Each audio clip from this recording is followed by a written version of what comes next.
2021년 5월 30일 일요일입니다. 이번 한 주 동안 함께 말씀을 나누게 된 저는 오클라호마 교회를 섬기고 있는 전상훈입니다. 같이 기도하시고 이 시간을 시작하겠습니다. 사랑이 많으신 아버지 하나님, 언제나 우리의 생애 가운데 함께 하셔서 삶에 나아갈 길들을 보여주시고 하나님 안에서 참된 인생의 가치들을 깨닫게 하시니 감사합니다.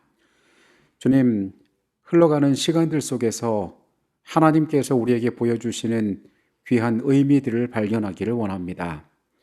주님, 한정되어 있는 이 세상의 삶, 우리가 이것들 낭비하거나 때로 악한 것에 사용하지 않고 하나님께 영광이 되고 진실로 삶의 아름다운 것들을 세울 수 있도록 우리의 부족한 인생을 도와주시옵소서. 말씀을 사모하여 우리가 함께 모였습니다. 우리의 심령과 각자의 형편 가운데 가장 적절한 것들로 말씀하여 주시고 그것들이 삶의 양식이 되어서 우리의 아름다운 생애의 열매로 나타나도록 역사하여 주시옵소서. 두렵고 또 어려운 세상을 살아가는 우리의 삶이 하나님의 위로로 말미암아 온전해질 수 있도록 또한 따뜻한 손길로도 이 시간 같이 하여 주시옵소서. 거룩하신 예수 그리스도의 이름으로 기도합니다. 아멘.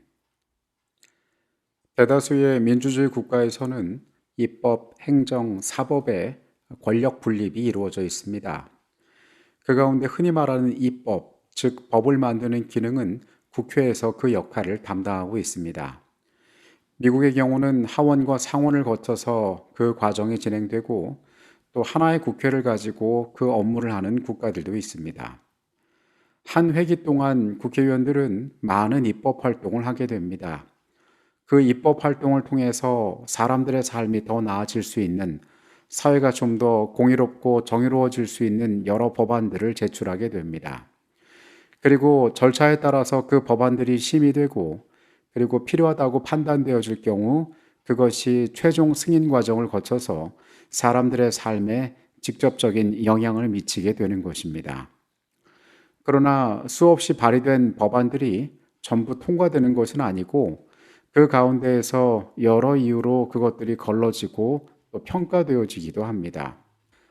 어떤 경우에는 그것이 지극히 일부의 이익만을 대변한다는 이유로 반려되기도 하고 때로는 꼭 필요한 법안이지만은 많은 사람들의 지지를 얻지 못해서 폐기되는 경우도 있습니다.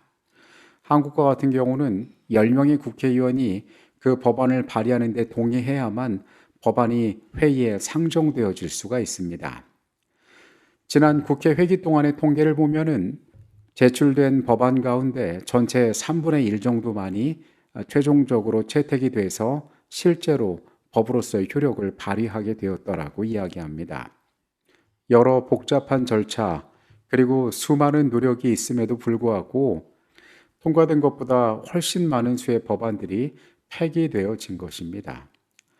한번 폐기된 법안은 다시 상정하려면은 처음부터 그 모든 프로세스를 새로 시작해야 합니다. 그리고 더 무서운 것은 이미 실패했다는 경험이 그 일을 다시 하기에 주저하게 만든다는 것입니다. 그래서 한번 폐기된 법안을 다시 상정하고 그것을 법제화하는 일은 처음보다 훨씬 더 어려운 과정이 되는 경우들이 많다고 합니다. 이번 한 주 우리가 함께 나눌 교과의 제목은 새 언약입니다. 성경이 새 언약을 말하고 있다는 것은 옛 언약도 존재한다는 것입니다. 일반적으로 사람들은 과거의 것보다 지금의 것들, 또 헌 것보다는 새 것이 더 좋다라고 이야기하는 경우도 있습니다. 오늘 우리가 이 말씀을 열어서 새 언약을 성경이 어떻게 말하고 있고 옛 언약과 그것이 어떤 차이가 있고 또 우리에게 있어서 이 말씀은 무엇을 말하기를 원하는지를 교과를 통하여 함께 살펴보도록 하겠습니다. 오늘의 주제는 보라 날이 이르리니입니다. 예레미야 3장 31절로부터 34절까지 있는 말씀입니다. 여호와의 말씀이니라. 보라 날이 이르리니 내가 이스라엘 집과 유다 집에 새 언약을 맺으리라. 이 언약은 내가 그들의 조상들의 손을 잡고 애굽 땅에서 인도하여 내던 날에 맺은 것과 같이 아니할 것은 내가 그들의 남편이 되었어도 그들이 내 언약을 깨뜨렸음이라. 여호와의 말씀이니라. 그러나 그날 후에 내가 이스라엘 집과 맺을 언약은 이러하니 곧 내가 나의 법을 그들의 속에 두며 그들의 마음에 기록하여 나는 그들의 하나님이 되고 그들은 내 백성이 될 것이라. 여호와의 말씀이니라. 그들이 다시는 각기 이웃과 형제를 가르쳐 이르기를 너는 여호와를 알라 하지 아니하리니 이는 작은 자로부터 큰 자까지 다 나를 알기 때문이라. 내가 그들의 악행을 사하고 다시는 그 죄를 기억하지 아니하리라. 여호와의 말씀이니라. 우리가 새 언약에서 발견할 수 있는 시내산에서 이스라엘과 더불어 체결되었던 옛 언약과의 차이는 그렇게 크지 않은 것처럼 보입니다. 여러 면으로 봤을 때에 이것은 분명한 사실입니다. 사실 시내산 언약의 문제점은 그것이 너무 오래되었다거나 혹은 그들이 지금 직면하고 있는 시대보다 뒤떨어졌다는 것 때문이 아닙니다. 옛 언약의 진짜 문제는 이미 그 언약이 누군가의 불성실로 인하여 파기되었다는 것입니다. 예레미야 31장 32절에서 내가 그들의 남편이 되었어도 그들은 내 언약을 깨뜨렸다고 하나님께서 말씀하십니다. 사람 편의 불충실로 말미암아 이미 그 언약 관계가 깨어지게 되었다는 것입니다. 하나님께서는 깨어진 옛 언약을 뒤로하고 새 언약을 주선하십니다. 그리고 이 관계 가운데 하나님께서는 다시 한번 그들의 백성을 향하여 하나님께서 그들과 어떤 관계에 들어가기를 원하시는지 33절에 말씀하십니다. 내가 나의 법을 그들 속에 두며 그들의 마음에 기록하여 나는 그들의 하나님이 되고 그들은 내 백성이 될 것이라고 그분께서 말씀하시는 것입니다. 새 언약은 어떤 의미에서 새로워진 언약이라고도 말할 수 있습니다. 이것은 처음 주어졌던 언약과 완전히 다른 성격을 가진 것이 아니라 첫 번째 언약의 완성이요 성취가 되기 때문에 그렇습니다. 고주와 선지자 372페이지의 내용입니다. 옛 언약의 조건은 순종하라 그리하면 살리라였다. 사람 일을 행하면 그로 인하여 살리라. 그러나 이 율법의 모든 말씀을 실행치 아니하는 자는 저주를 받을 것이라. 새 언약은 더 좋은 약속, 즉 죄의 용서의 약속과 마음을 새롭게 하고 마음을 하나님의 율법의 원칙과 일치하게 하는 하나님의 은혜의 약속 위에 세워졌다. 우리는 이 말씀 가운데에서 새 언약이 옛 언약과 다른 차이점을 발견할 수 있으니 그것은 하나님께서 여기에서 보여주시는 죄인을 향한 그분의 태도가 나타나 있기 때문에 그렇습니다. 여호와께서는 그들의 악행과 당신의 백성들의 죄를 용서하리라고 34절에서 말씀하고 계십니다. 하나님께서 비록 그 법을 우리의 마음에 새기시고 그것을 우리 속에 두실지라도 그분께서는 여전히 우리 마음에 새겨진 법을 어기는 우리의 죄악을 사하실 것임을 말씀 가운데 강조하고 계신 것입니다. 로마서 2장 15절에는 흥미로운 표현이 나옵니다. 이런 이들은 그 양심이 증거가 되어 그 생각들이 서로 혹은 고발하며 혹은 변명하여 그 마음에 새긴 율법의 행위를 나타내느니라.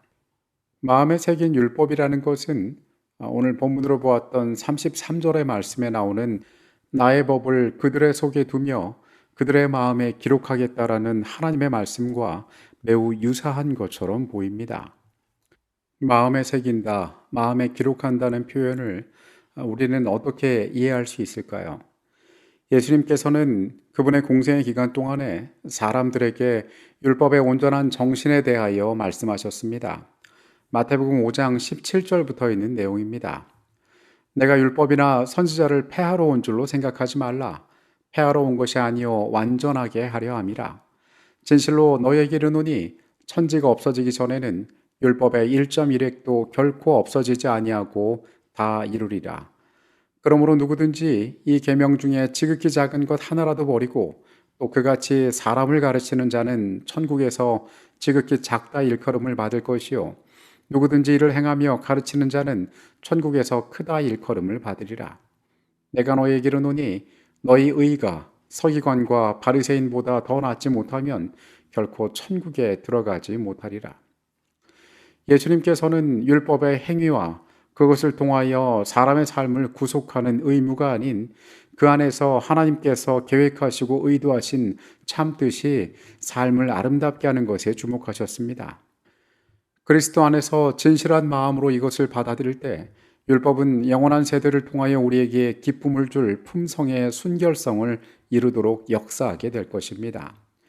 기쁨으로 순종하는 이들에게 율법은 그들의 삶을 보호하는 장벽이 되어줄 수 있습니다.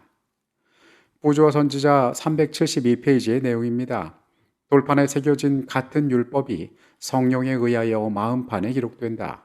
자신의 의로움을 세우려 하는 대신 우리는 그리스도의 은혜를 통하여 우리 마음에 기록된 하나님의 율법에 순종하는 생애를 살 것이다. 그리스도의 영의 임재로서 우리는 그분께서 행하신 대로 행할 수 있다.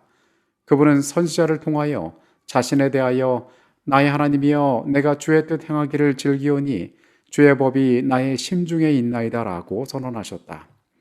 그리고 사람들 중에 계실 때 그분은 내가 항상 그의 기뻐하는 일을 행함으로 나를 혼자 두지 아니하셨느니라고 말씀하셨다.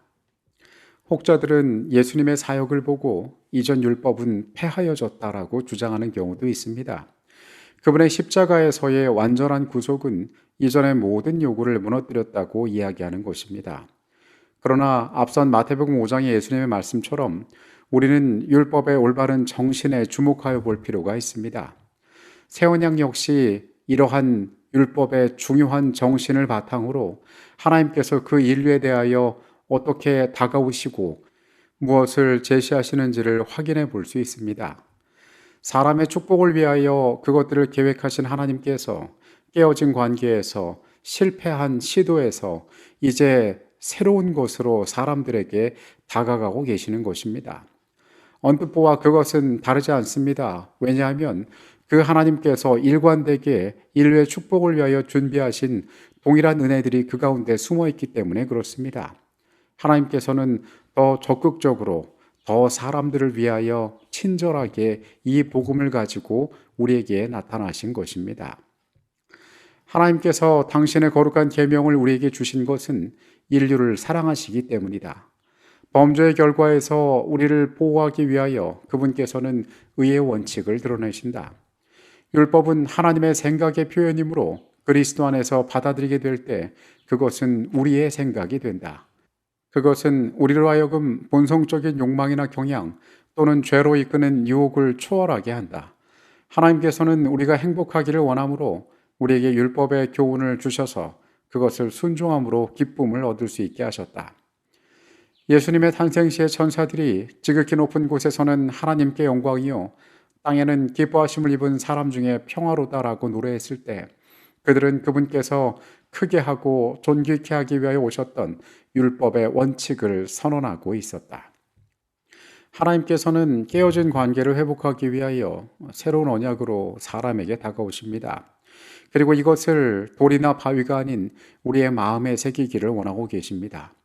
그 백성들이 그 은혜의 가치들을 올바로 깨닫고 그리고 그 가운데에서 하나님의 귀중한 사랑을 발견하기 위해서입니다. 새 언약은 시내산의 율법의 내용과 크게 다르지 않습니다. 다른 방법, 다른 모양, 어쩌면 다른 형태로 다가왔을 뿐이지 그 중요한 본질은 변하지가 않고 있는 것입니다. 가래 뽑은 기별 1권 374페이지의 내용입니다. 복음은 율법의 주장을 약화시키지 않으며 오히려 율법을 높이고 존귀케 한다. 새 언약 아래서 요구되는 것은 옛 언약 아래서 요구된 것에 비하여 조금도 덜한 것이 없다. 아무도 육신적인 아니란 생각으로 믿음이야 어떻든지 생애가 아무리 불완전하든지 성실하기만 하면 하나님께서 용납하시라는 즐거운 망상을 해서는 안 된다. 우리는 새 언약을 주신 하나님의 계획과 뜻을 올바로 이해해야 할 것입니다. 그리고 그분께서 우리와 어떤 관계 가운데 들어가기를 소망하시는지 또한 알아야 할 것입니다. 복음을 오해해서는 안 될 것입니다.